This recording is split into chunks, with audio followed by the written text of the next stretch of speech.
शादी की 3 साल बाद सासू माँ ने बहू से पूछा, मुझे एक बात तू बता, मैं तुझे इतनी खराब और हरी हरी बातें सुनाती हूँ और तू पलट कर जवाब भी नहीं देती और गुस्सा भी नहीं करती, बस हंसती रहती है। बहू को तो जैसी सुनाने को कहानी मिल गई।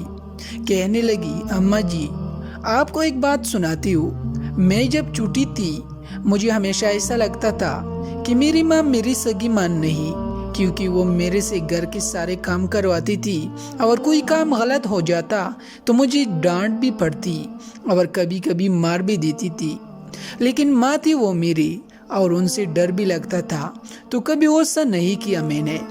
इससे यहाँ तक कि मैं कॉलेज से तक कर वापस आती तो आती ही कुछ देर रेस्ट के बाद मुझे काम करने होते थे।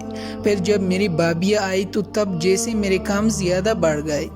होता तो ऐसा है ना कि बहू आई तो सारी जिम्मेदारियाँ उस पर डाल दी।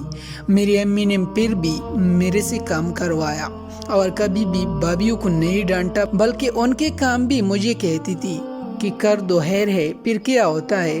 उनका एक जुमला हमेशा मुझे याद रहता है कि वो कहती थी, हैर है निमरा, अगले घर जाकर तुझे मुश्किल नहीं होगी। और मैं उस जुमले से चढ़ गई थी। जब मेरी शादी थी तो 2 दिन पहले मुझे अपनी पास बैठाया और बोली, बेटा आज तक समझे मैं तेरी सास थी, मैंने तुझ पर प्रैक्टिस करवा दी है, तुझे बता दिया है कि सास कैसी होती है। अब मैं तेरी माँ हूँ, अब आपकी शादी हो रही है, तो बेटा जब तुम्हारी सास तुम्हें कुछ कहे तो समझना मैं कहती थी जैसे वैसे ही तेरी माँ तुझे डांट रही है।